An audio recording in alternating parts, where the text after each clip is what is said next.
When you start reading chapter 6 in more detail, one thing that comes up in that chapter is just the different kinds of experimental designs. There are many different kinds of experimental designs. We're going to be very simplistic in our course. We're just going to focus on the simplest type of experimental design. And I'm going to draw now a very simple diagram to try to explain this. So we begin with our subjects, or sometimes we call them participants. They're the individuals who are going through our study. They're the ones who are going to be getting the treatments. And we randomly assign them to a treatment. So we randomly assign them to a group. The groups get these treatments. And then we measure a response of some kind. So I'm being very simplistic here. I'm leaving out a lot of details. But random assignment of subjects to groups. Groups get treatments. We then look at the response across the different treatments. So we compare the groups in terms of the response. So let's talk about this with another new example. Oops.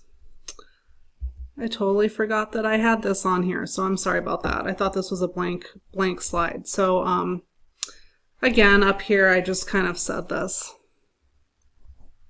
I should probably tell you that I'm recording this at the end of spring semester. I'm a little bit frazzled now. We're about to have our final exam, so I might not be thinking clearly. I might say a few things that are not quite right, but I promise to correct that if I see it happening. So again, this is kind of what it looks like down here.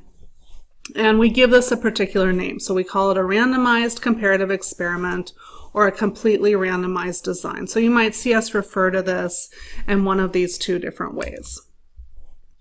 Okay. So what chapter 6 gets into is it talks about the completely randomized design, and that's really the only design that we want you to focus on right now.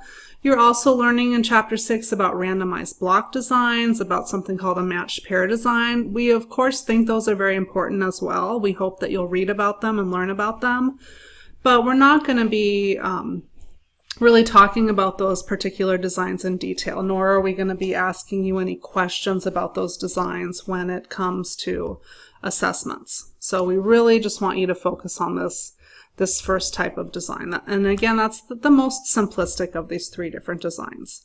The designs have things in common. They all use randomization or random assignment in different ways. So again, I hope you'll read about these other things because I do think they're interesting, but I don't want you to worry about understanding all the details. Okay.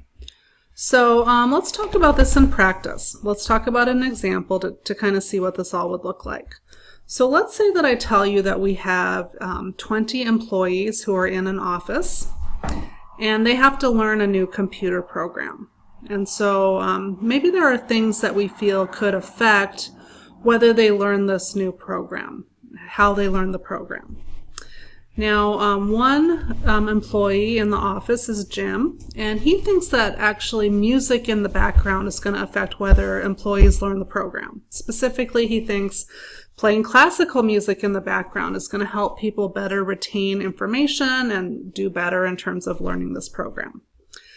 Pam thinks something different. So Pam thinks that drinking coffee is important, that those employees who drink coffee will be better able to learn this program, will do better. So both Jim and Pam have different ideas about what's going to affect how people do on this program, how they learn this program. They both go to their boss, Michael, with their ideas, and Michael loves both of these ideas. He just cannot choose between the two of them. So he wants to design a study that brings both of these different ideas into play. So he wants to design an experiment to test both of the theories that Jim and Pam have. So he's decided he's going to divide the employees into 4 different groups. Each group is going to get a particular treatment. And, along the way, they're learning about this program. So they'll get a treatment while they're learning about the program. And then they're going to have some sort of test to see what they learned about this computer program. So think here about what our variables are going to be. What's our response going to be? What are the explanatory variables? What are the treatments? So remember you learned this term treatment that came up early on. And a treatment could be one explanatory variable, or it could be a combination of different explanatory variables. So in this particular example, I'm hoping that you're seeing that we actually have two explanatory variables. One has to do with whether or not music is being played. The other has to do with whether or not coffee is being consumed. So we'd actually have, again, 4 different treatments. So you might remember Michael's dividing the employees into 4 different groups. So one treatment would have music playing, and they'd get some coffee. That's one group, and they'd be learning the program. Another would have no music and coffee. And then a third group would get some music, classical music playing, no coffee. And then the fourth sad group is going to have no music and no coffee. Okay, so we have different combinations here of the different levels of our explanatory variables. Those are our different treatments.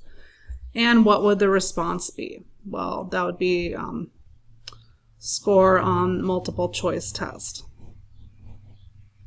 So you might remember in the previous slide, I mentioned that after learning this program, the employees would be given a multiple choice test to see what they learned. So we'd be looking at their scores.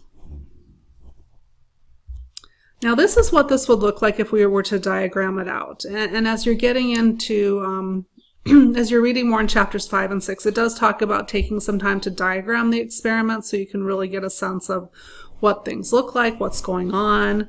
Again, we have our subjects, and then we're going to randomly assign them to different groups. If we have 20 people total, ideally we would want each group to have the same number. That doesn't always happen in practice. You might have studies where you have a different number of people in each group, but ideally you want to try to have a similar number in each group. And then again, each group is administered a certain treatment, and then we want to compare the results across groups on a particular response. So this is what our design would look like if we were, again, to diagram it out. And sometimes taking time to diagram it out can really help you think about, well, what are the treatments, especially if it's not very clear. Maybe the question is such that you don't really know exactly what the treatments should be, but this can help you hopefully visualize that a little bit better.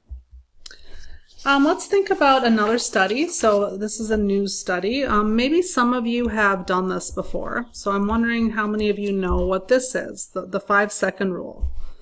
So how many of you have maybe at some point in your life you've dropped some food on the floor and you pick it up quickly and you eat it because you feel like, well, if it's not on the floor more than 5 seconds, that's probably okay. I'll just dust it off or rinse it off a little bit. It's going to be fine. So maybe we've all done that, maybe not, I don't know. But there was actually a study that came out where they were looking at this 5-second rule. They wanted to see, what really affects what kind of bacteria or things get onto your food when you drop it on the ground. And so is it okay to scoop up food and eat it if you're quick enough when you're doing this? That was kind of the question they were asking. And according to the study, it's really going to depend on a lot of things. So imagine that you're dropping food on the floor. Think about what might have an impact on what gets on the food. So moisture, the type of surface. So by moisture, I mean kind of moisture in the food. Type of food, obviously. Type of surface. Contact time, so how long it's actually sitting on the floor. So these were all things that these particular researchers wanted to look at. So they wanted to design a study where they built all of these different things into the study. So they looked at dropping different kinds of food on different types of surfaces for different amounts of time. So here's what they tested. So I want you to think carefully about this because I'm going to ask you a question about all this. But they had 4 different surfaces that they dropped things on. So these are the 4 surfaces. They then had 4 different types of foods that they dropped. Watermelon, bread, so just plain bread and butter, and then gummy candy. 4 contact times, so they would drop it and let it sit there for a certain amount of time. And then they also had two different types of bacteria that they treated the surfaces with. So does the kind of bacteria that's on the surface, does that have an effect on what that food item picks up from that surface? Okay, so again, if you want to read more of the details, I do have a link to the study, and they kind of explain exactly what they did and exactly how they measured things. This is just a little bit more of what was done here. But what I wanted to ask you about, and this was their response, what they were looking at later on, so some sort of measure of contamination. How many treatments do you think we have here? So I want you to think really carefully about this. Compare this to the earlier example with Jim and Pam and the music and the coffee. Here, how many, and in that case we had 4 treatments, but here how many treatments do you think we had? How many different conditions were there in this experiment? How many different groups were compared overall in terms of a response? So one really easy way to figure that out is that, again, we have essentially these 4 different explanatory variables were looked at here. And each variable has a certain number of levels.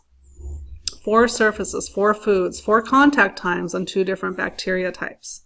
So if we simply multiply these all together, you're going to come up with 128. And so that's the answer. There were 128 different treatments compared in this study. So I kind of like to show this just to demonstrate that sometimes we can have a very simple study where maybe we have just 2 treatments. So we'd always want to have at least 2. We're always comparing one thing to at least one other thing. But we can certainly have, well over 100 as well. So we can certainly complicate things much more.